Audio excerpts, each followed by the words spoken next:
Hello everyone.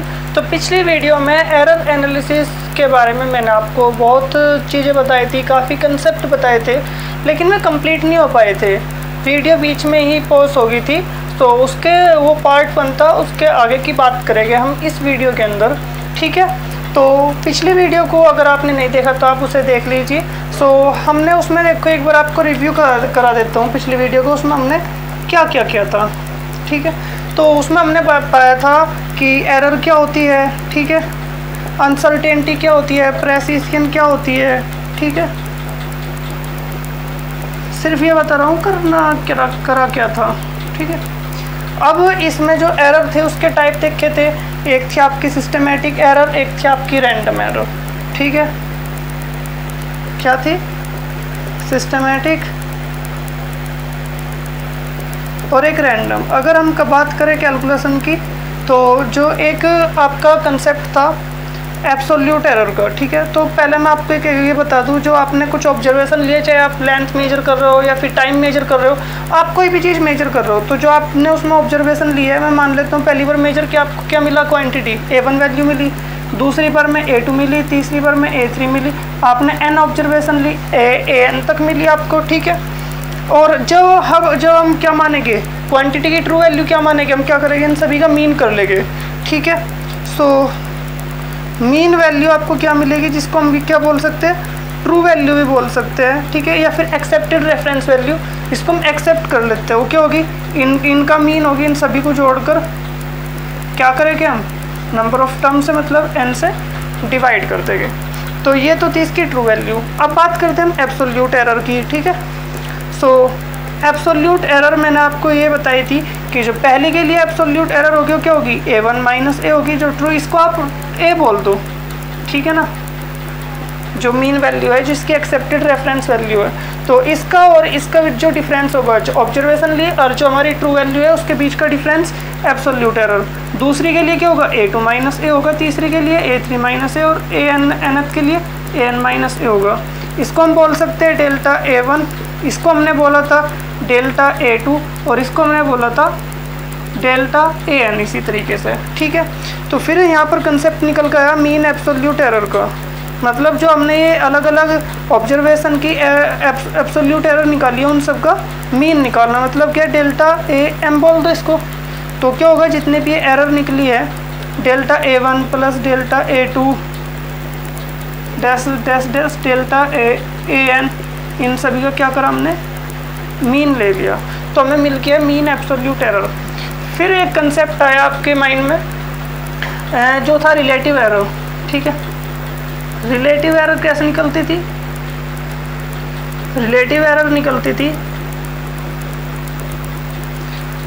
Delta A by A, मतलब जो mean relative error है, जो इसकी ट्रू वैल्यू है, जब हम इसको डिवाइड करेंगे तो ये रेशो क्या कहा जाता है, ये रेशो कहा जाता है आपका रिलेटिव एरर। ठीक है, फिर एक था आपका कंसेप्ट परसेंटेज एरर का, और जो परसेंटेज एरर होगी वो क्या होगी, जो आपकी रिलेटिव एरर थी, इसमें आप क्या करोगे, 100 से मल्टीप्लाई कर दोगे, तो आपको एरर क्या मिलेगी, परसेंटेज में मिलेगी, इतने परसेंट आई है। ठीक है, तो रिलेटिव एरर में आप 100 की मल्टीप्लाई कर दोगे। सो ये सब चीज़ें पढ़ी थी। फिर हमने साथ में ही पढ़ा था, अगर आपके पास कोई भी क्वांटिटी है x, एक आपके पास y, जब आप x को जोड़ोगे फिर घटाओगे तो आपको कोई एक तीसरी क्वांटिटी मिल रही है z, तो आपके अंदर को x के अंदर एरर पता है, y के अंदर एरर पता है, तो जो हम इन जोड़ के जो आएगा, तो x और y के जोड़ में एरर कितनी होगी आपको ही बताना है। तो जो x और y के जोड़ में एरर होगी वो क्या होगी, x के अंदर एब्सोल्यूट एरर और प्लस y के अंदर एब्सोल्यूट एरर। तो x के अंदर जो एब्सोल्यूट एरर है, जो y के अंदर एब्सोल्यूट एरर है, इन दोनों का जो जोड़ करके आपको एरर मिलेगी वो क्या होगी, ये z के अंदर एरर मिलेगी। फर्क नहीं पड़ता z x माइनस वाई है फिर plus Y, x plus Y है, क्योंकि एरर कभी भी घटती नहीं है, वो बढ़ती ही है। ठीक है, और इसी तरीके से आपने ये पढ़ा था, ये पहला केस था। ये दूसरा पढ़ा था आपका z equal to x upon Y होगा, या फिर x इंटू वाई हो, और करके एक्स वाई हो, या फिर दो चीज़ों की आप गुना करो, या फिर एक को दूसरे से डिवाइड कर दो। तो इस केस में सिर्फ एक ही रूल पढ़ा था आपने कि जो जेड के अंदर रिलेटिव एरर होगी या फिर परसेंटेज एरर होगी, क्योंकि 100 की मल्टीप्लाई होती है, क्या होती है, delta X upon X plus delta Y upon Y. ध्यान रखने वाली बात ये मैक्सिमम एरर है जेड के अंदर। जेड के अंदर मैक्सिमम एब्सोल्यूट एरर या फिर रिलेटिव एरर, ठीक है। तो यहाँ पर चाहे एक्स अपॉन वाई हो चाहे एक्स इंटू वाई हो, ठीक है, तो एरर हमेशा क्या होगी, जुड़ेगी। लेकिन यहाँ पर क्या होगी, परसेंटेज एरर या फिर एब्सोल्यूट एरर जुड़ेगी, सॉरी परसेंटेज एरर या फिर रिलेटिव एरर जुड़ेगी। और यहाँ पे क्या है, सिर्फ और सिर्फ एब्सोल्यूट एरर जुड़ेगी, ठीक है। सो ये केस आपने पढ़ लिए थे।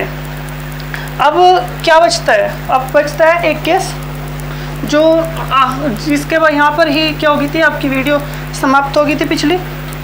अब आपका जो आखिरी केस बचता है, इन सभी के ऊपर हम क्वेश्चंस करेंगे, इन सभी को देखेंगे, क्योंकि फिजिक्स की बात यहीं पर ख़त्म नहीं हो जाती कि मैंने आपको ये सिंबॉलिक मेथड में आपको एक कंसेप्ट बता दिया। आपको ये भी देखना होगा अपने नेचर से, फिजिकल वर्ल्ड से इंटरप्रेट करना भी ज़रूरी है, ठीक है। क्योंकि जो आपने यहाँ से सीखा मैथमेटिकली हो चाहे कुछ भी हो, वो आपकी लाइफ से या वो आपके डेली लाइफ में किस तरीके से कनेक्टेड है, इस चीज़ को भी देखना फिजिक्स में ज़रूरी है। तो चलो देखते हैं अब हमारा जो तीसरा केस था, z इक्वल टू एक्स की पावर n। अगर ऐसा मिल जाए तो z के अंदर एरर क्या होगी। ऐसा करो, शुरुआत में देख n की वैल्यू 2 रख कर देखो, आपको पिछले से ही ठीक हो जाएगा ये क्वेश्चन। तो अगर आपने n को 2 रख दिया तो z की वैल्यू क्या आएगी, x की पावर 2 आएगी, ठीक है। और x की पावर 2 आएगी, इसको आप लिख सकते हो x इंटू एक्स, चलेगा। अब एक बात बताइए, जब z equal to X into Y था तो z के अंदर रिलेटिव एरर क्या थी, x के अंदर रिलेटिव एरर प्लस y के अंदर रिलेटिव एरर। तो इसी तरीके से यहाँ पे जो z के अंदर रिलेटिव एरर होगी वो क्या होगी, delta X upon x, x के अंदर रिलेटिव एरर प्लस फिर से इसके अंदर x के अंदर रिलेटिव एरर। तो जुड़ कितना कितना हो गया, एक एप्पल प्लस एक एप्पल 2 एप्पल। सो 2 डेल्टा एक्स अपॉन एक्स ये मिलेगा। और अगर आप इसको गौर से देखो तो क्या हो रहा है, ये 2 क्या है, ये नीचे आ रहा है और x के अंदर रिलेटिव एरर, मतलब क्या है, जो पावर थी नीचे आ जाएगी और आप x के अंदर रिलेटिव एरर निकालोगे और उसकी मल्टीप्लाई आप इस पावर में कर दोगे तो आपको z के अंदर रिलेटिव एरर मिलेगी। सो इन जनरल, जनरल फॉर्म में आपको क्या मिल रहा है, जो डेल्टा z अपॉन z होगा वो क्या होगा, n delta x upon x होगा, ठीक है। पावर नीचे निकल जाएगी और इसके अंदर आप एरर देखोगे तो आपको x की पावर n के अंदर क्या मिलेगी, रिलेटिव एरर मिल जाएगी। परसेंटेज निकालना हो तो आप दोनों तरफ क्या करोगे, 100 से मल्टीप्लाई कर दोगे। तो ये इतना सही कंसेप्ट था। अब क्या लगे सर, ये हमने n इक्वल टू 2 के लिए क्या हम इस चीज़ को इग्नोर करके क्या हम दूसरे तरीके से निकाल सकते हैं। हाँ, इस चीज़ को हम डिफ्रेंशिएशन के रूल से भी निकाल सकते हैं। अब आप कहोगे कि डिफ्रेंशिएशन के वजह बहुत सारे स्टूडेंट्स को पता होगा, बहुत सारे स्टूडेंट्स को नहीं पता होगा, क्योंकि 10th के बाद 11th में आया कहाँ डिफ्रेंशिएशन इंटीग्रेशन देखा है, ठीक है। तो मैं आपको बता दूँ, y इक्वल टू एक एफ ऑफ एक्स एक फंक्शन है। फंक्शन क्या, आप सिर्फ ये सोच लो कि y और x के बीच की कोई एक इक्वेशन है जिसमें एक तरफ y एक तरफ x की चीज़ें है, ठीक है। अगर आप x की जगह पे क्या कर देते हो, x प्लस डेल्टा x कर देते हो, आप x में क्या करते हो, थोड़ा सा चेंज करके डेल्टा x बना देते हो, x प्लस डेल्टा x। तो जब आपने x के अंदर कुछ चेंज कर दिया और आप इसमें x डालोगे तो y के अंदर आपको कुछ चेंज हुआ मिलेगा। मान लेते हैं पुरानी वैल्यू क्या है, y है, तो अब नई वैल्यू क्या होगी, y प्लस डेल्टा y हो जाएगी। तो यहाँ पर डेल्टा y बटे डेल्टा x, लेकिन अगर डेल्टा x क्या है, बहुत छोटा है, इतना छोटा कि ये 0 को बता रहा है, ठीक है। तो ये वाली चीज़ होगी dy बाई डी एक्स, जिसको हम बोलते हैं डिफ्रेंशिएशन ऑफ y, या फिर डेरिवेटिव भी बोल सकते हैं, डेरिवेटिव को भी बोलते हैं differentiation of y with respect to x के y का डिफ्रेंशिएशन, y का डेरिवेटिव x की रेस्पेक्ट में, ठीक है। इसका ज्योमेट्रिकल मीनिंग भी होते हैं, ये आगे की चीज़ है जिसको हम नहीं देखेंगे। इसके फॉर्मूले होते हैं जो डायरेक्टली याद करने होते हैं, जैसे d by D x sine x का होता है कोस एक्स। मैं साइन कोस टेन बहुत सारे हो गए, यहाँ पर मुझे जो ज़रूरत है मैं सिर्फ उसको ले रहा हूँ। D by D x, x की पावर n का डिफ्रेंशिएशन क्या होता है, एन एक्स की पावर n माइनस 1। ये पावर नीचे आ जाएगी और ऊपर क्या होगी, x की पावर 1 कम हो जाएगी जब आप इसके ऊपर डी बाई डी एक्स का एक ऑपरेटर है, ठीक है ना।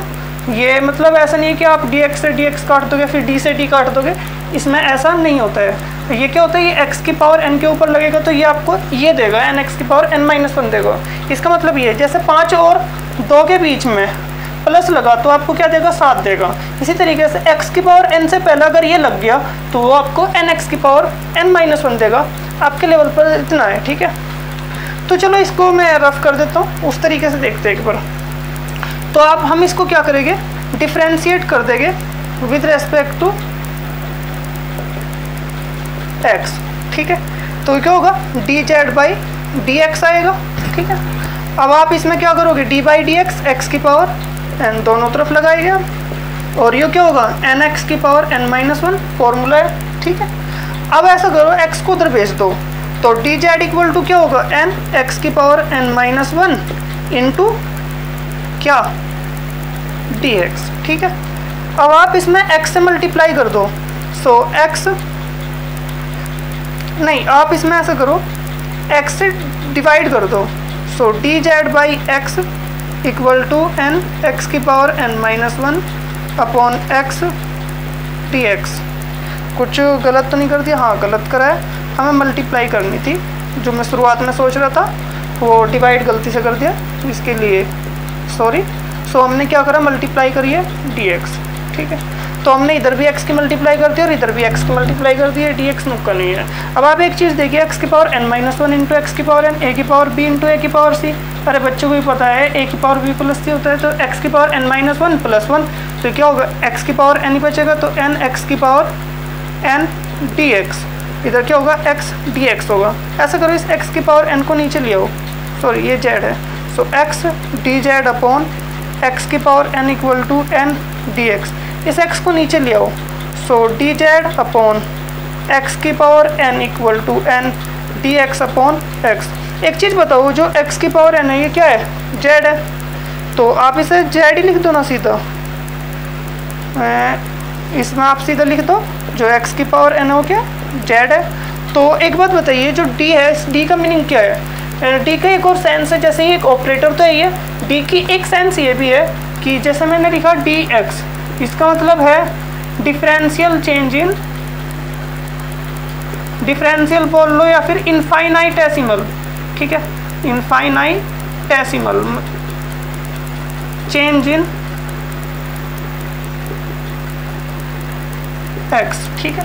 तो ये क्या है, dx का मतलब बहुत छोटा चेंज, वैसे डेल्टा x भी लिख सकते हैं, डेल्टा के होते थोड़ा सा बड़ा बता देते हैं, और dx होता है बहुत छोटे चेंज के लिए, और जब dx बहुत छोटे चेंज के लिए होता है तो हम इसको डेल्टा को d से रिप्लेस कर सकते हैं।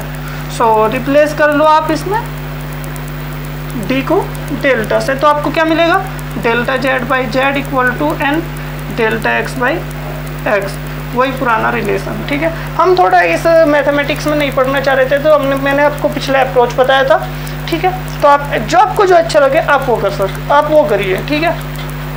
और वैसे तो कंसेप्ट ख़त्म हो गया है, लेकिन हम इसको कैसे अप्लाई करेंगे, तो हम इसके लिए कुछ एग्जाम्पल देखते हैं, ठीक है।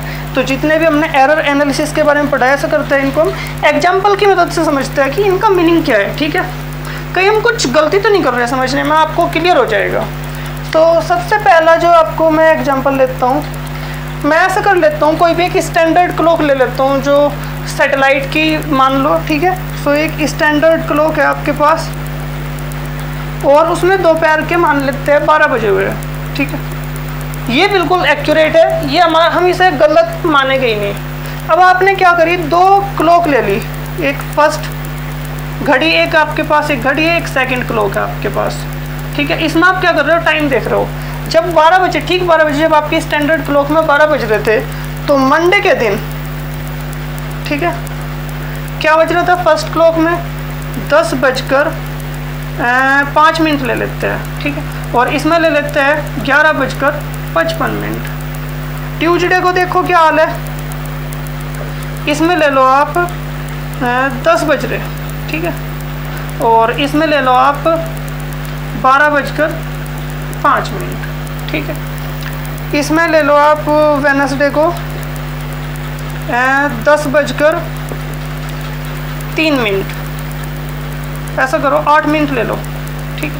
इसमें ले लो आप 12:10, ठीक है। और थर्सडे को और ले लो, थर्सडे को इसमें मान लो आप 10:03, और इसमें मान लो आपको मिलते हैं 10:15, सॉरी 12:15। 4 दिन ही रहने देते हैं, पूरे हफ्ते का चाहो तो पूरे हफ्ते का भी अपने पास से लिख सकते हैं। ठीक है। तो सवाल ये है कौन सी क्लॉक आप खरीदना चाहोगे, ठीक है, कौन सी बेटर है, या फिर which one is more precise, ये आपका सवाल है। So which one is more precise. तो एक बात देखिए, एक्यूरेसी की अगर मैं बात करूं तो 12 बज रहे हैं, सही टाइम हमारा 12 बजे के कौन क्लोज है, ये वाली घड़ी क्लोज है, तो ये क्या है, ये मोर एक्यूरेट है, ज़्यादा एक्यूरेट घड़ी है, ठीक है, क्योंकि ये काफ़ी क्लोज टाइम बता रहा है इसके मुकाबले। इसमें देखो 10 बज रहे हैं, 2 घंटे का फ़र्क है, ये एक्यूरेट टाइम नहीं बता रहा है, ये थोड़ा एक्यूरेट टाइम बता रहा है, ठीक है। तो क्या है, ये है लेस एक्यूरेट, लेकिन ये तो आप ठीक कर सकते हो ना, इसको देखना ही क्यों रोज की रोज, जब आपको पता है कम एक्यूरेट है, यहाँ पे मतलब क्या है, इसमें टाइम गलत हो रहा है, आप इसे ठीक कर ले इजीली। एक्यूरेसी की तो बात ही होगी, मैंने आपको एक एग्जांपल और बताया था पिछले उसमें, रेस्टोरेंट की लोकेशन बताने वाला, ठीक है। लेकिन सवाल ये नहीं है कि ये एक्यूरेट है तो आप इसे खरीदोगे, नहीं, आप क्या करोगे, इसे खरीदोगे। क्यों? क्योंकि आप इसमें देखो ना, मैक्सिमम वैल्यू और मिनिमम वैल्यू के बीच का डिफरेंस, मैक्सिमम वैल्यू ये मिनिमम वैल्यू कौन सी है, 10 बज रहे हैं, 8 मिनट का ही तो फर्क है, ठीक है। तो maximum value minus minimum value कितना है,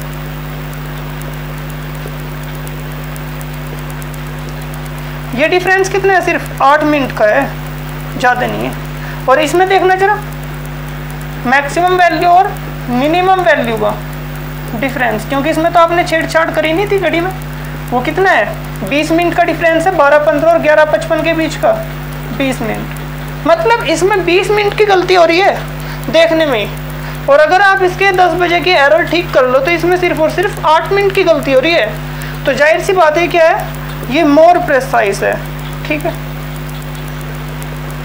और ये क्या है, लेस प्रेसाइज है, ये कम प्रेसाइज है, आप इसे खरीदना पसंद नहीं करोगे, क्योंकि ये आपको, ये तो आप ठीक कर सकते हो ना, 0 एरर, तो आप एक्यूरेट तो आप खुद बना लोगे, आप इसी को ही 12 बजे कर दो मंडे के दिन, आप इसका मंडे के दिन टाइम ठीक कर दो, ये ज़्यादा गड़बड़ नहीं करेगा टाइम का, ये थोड़ा बहुत ही करेगा, ये ज़्यादा एक्यूरेसी से टाइम दिखाएगा, ठीक है।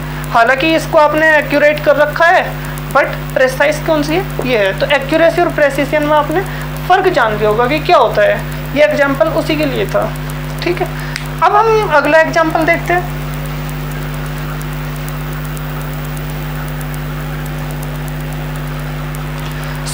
अगले एग्जाम्पल में देखिए, मैं ऐसा करता हूँ कि आपके सामने एक क्वांटिटी देता हूँ v की value. So v equal to देता हूँ मैं आपको 100 ± 5 वोल्ट। मतलब आप एक रेजिस्टेंस हो गया, कोई भी चीज़, चार्जर वगैरह हो गया, आप उसे 100 वोल्ट का वोल्टेज दे रहे हो, लेकिन आप जिससे मेजर कर रहे हो 100 वोल्ट है, वो 5 वोल्ट से कम नहीं मेजर कर सकता। तो मतलब आपको अनसर्टेनिटी इसमें 5 वोल्ट, ये ज़्यादा भी हो सकता है, कम भी हो सकता है। फिर जो सर्किट के अंदर जो करंट फ्लो हो रही है वो कितनी है, जो रेजिस्टेंस के अंदर करंट फ्लो हो रही है, मैं मान लेता हूँ ये गिवन है 10 एम्पियर ± 0.2 एम्पियर, ठीक। सो R इक्वल टू क्या होता है, V/I होता है, और आपको बतानी है परसेंटेज एरर इन R, ठीक है, ये आपको निकालनी है। तो एक चीज़ बताइए, R के अंदर परसेंटेज एरर क्या होगी, जाहिर सी बात है डेल्टा R/R × 100, ये क्या है, परसेंटेज एरर इन Z है, R है। सो इक्वल टू क्या होगा, delta V/V × 100 plus delta I/I × 100, इतने परसेंट में मिलेगा आपको ये, ठीक है। ऑलराइट, तो इसमें आप कैलकुलेट कर देखिए, डेल्टा V मतलब ये कितना है, V plus delta V, uncertainty V के अंदर 5 वोल्ट की है, और एक्चुअल वैल्यू कितनी है, 100 है, ये भी वोल्ट, ये भी वोल्ट, तो यूनिट का तो आपको प्रॉब्लम है ही नहीं।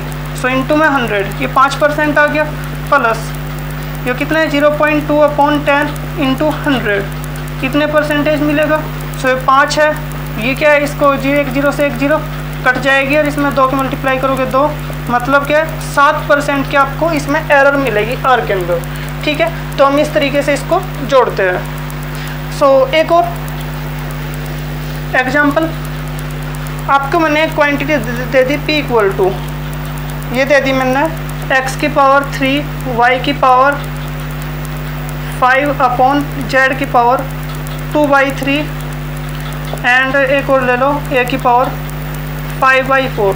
तो आपको बतानी है relative error in P, relative error in P कितनी होगी, ठीक है।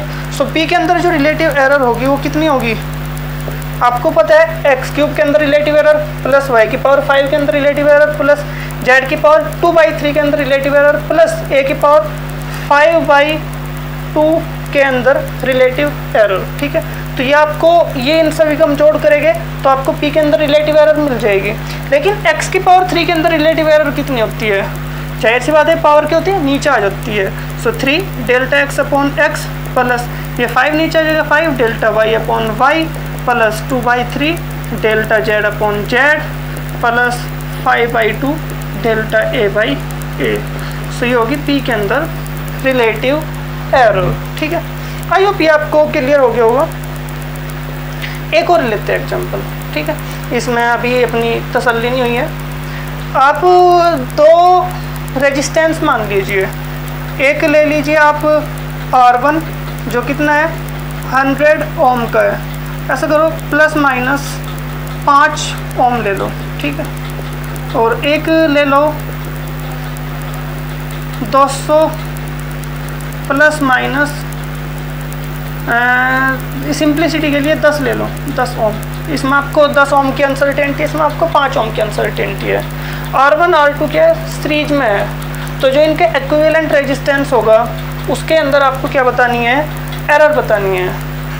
So find the relative error, percentage error बतानी है आपको, एरर इन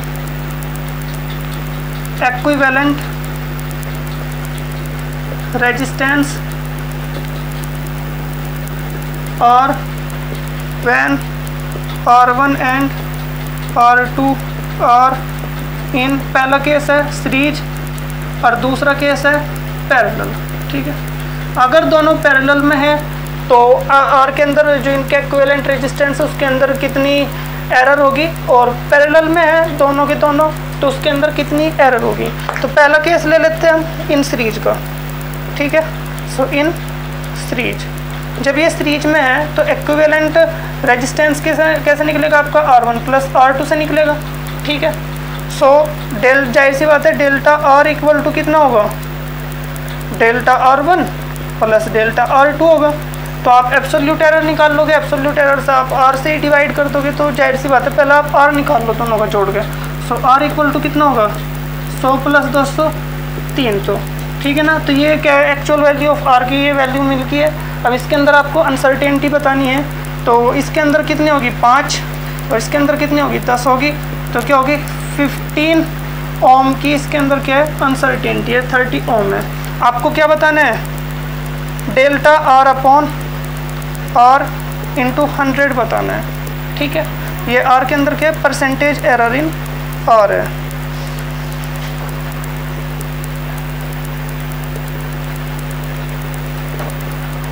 ठीक है, अब डेल्टा R कितना आपका 15 है और कैप एक्चुअल R कितना है 300 है, और इनटू में क्या है 100 है, 2 जीरो से 2 जीरो कट गई, 3 पंजे 15, 5% की इसमें एरर होगी, ठीक है।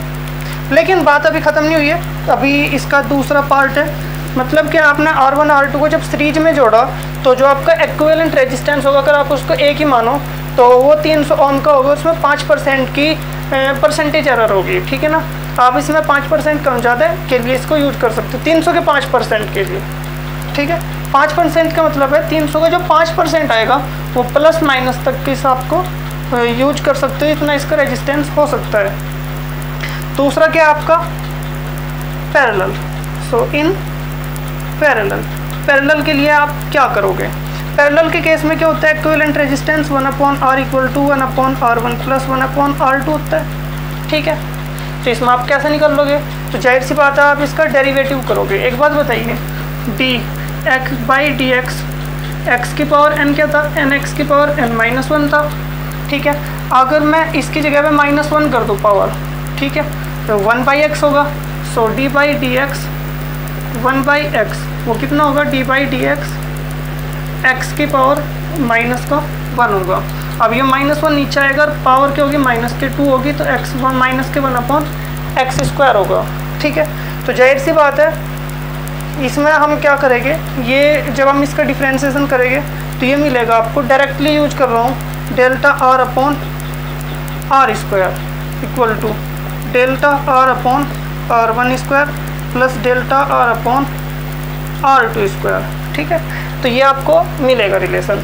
अब आपको क्या करना पड़ेगा, इस रिलेशन में रखकर वैल्यू तब निकालनी पड़ेगी। मुझे याद है मैंने मिटा दी है। आर की वैल्यू तो R1 की वैल्यू कितनी थी, 200 थी, और R2 की वैल्यू कितनी थी, R1 की वैल्यू 100 थी सॉरी, और R2 की वैल्यू 200 थी। सो R1 की वैल्यू कितनी है 100, लेकिन प्लस माइनस कितना था 5 था। लिख ही लेता हूँ, R1 की वैल्यू है 100 प्लस माइनस 5 ओम, और R2 कितना है 200 प्लस माइनस 10 ओम। ठीक है, सो ये क्या होगा 5/100 का स्क्वायर। ऐसा करो 100 की मल्टीप्लाई कर लो, परसेंटेज में निकलेगी सारी सीधी चीज़ें, चलो रहने भी दो ना। प्लस डेल R2 कितना है 10/200 का स्क्वायर। ठीक है, तो जब आप इसमें देखोगे क्या है 1/4 5/100 का स्क्वायर प्लस 10/4 गुना 100 का स्क्वायर। ठीक है, ये मिलेगा आपको 1/100 का स्क्वायर। आप इसमें कॉमन ले सकते हो, 1/100 का स्क्वायर इक्वल टू, सो ये एरर निकाल रहे हैं हम सिंपली, इसमें हम आर की वैल्यू नहीं निकाल रहे हैं। ठीक है, सो ये क्या होगा 5 प्लस 10/100, सो 20 प्लस 10/4 मतलब 30 1/100 का स्क्वायर गुना 30/4। ठीक है, तो ये 15/2 भी कर सकते हो, सो 15/2 गुना 100 का स्क्वायर। लेकिन आपको तो सिर्फ क्या चाहिए था, डेल्टा आर अपॉन आर चाहिए था। ये किसकी वैल्यू है, delta R upon R square की वैल्यू है। So delta R equal to क्या होगा, आर की मल्टीप्लाई आपको करनी पड़ेगी। सो 15/2 गुना 100 का स्क्वायर 100 का स्क्वायर इंटू आर। अब आपको ये आर निकालना पड़ेगा। आर कैसे निकालोगे आप, 1/r equal to 1/r1 plus 1/r2। ठीक है, सो वह 1/200 प्लस 1/100। सो ये जाहिर सी बात है, आप इसमें नीचे 200 ले लो, ये आएगा 1 + 2, एलसीएम लोगे तो ये क्या आएगा 3/200। और जब आप इसका उल्टा करोगे तो r इक्वल टू आएगा 200/3। ठीक है, सो 15/2 गुना 100 का स्क्वायर इंटू 200/3।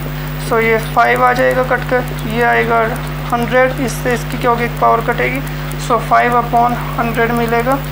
ये डेल्टा आर अपॉन आर इतना है, ये इसके अंदर क्या है रिलेटिव एरर है, ये क्या है रिलेटिव एरर है। और अगर मैं बात करूँ परसेंटेज एरर की, सो परसेंटेज एरर क्या होगा, delta R upon R into 100 होता है। सो जाहिर सी बात है क्या आएगा, ये आएगा 5% एरर। सो आई होप आपको ये क्वेश्चन समझ में आया होगा, आपने इसे एंजॉय किया होगा। आपने इसमें कुछ नहीं करना है, ये लेना है। जब आप इसका डिफ्रेंसिएशन करोगे तो 1/r² आएगा, इसमें डेल्टा आर की आप मल्टीप्लाई कर दियो। ठीक है, क्योंकि इसमें हमने क्या कर रहा था, जब आप इसमें आर के रेस्पेक्ट में डिफ्रेंसिएशन करोगे ना तो डेल्टा आर मल्टीप्लाई में बच जाता है। ठीक है, ये आप डिफ्रेंसिएशन को जब आप समझ लोगे ये तब आपको समझ में आ जाएगा। ठीक है, एंड वीडियो को देखते रहिए, वीडियो को शेयर करिए, लाइक करिए, और अगर इस वीडियो में कुछ समझ नहीं आया तो उसको कमेंट करिए, ये करने में आपका कुछ नहीं जाता है। ठीक है, तो कमेंट करिए, वीडियो को शेयर करिए, and thanks for watching the video.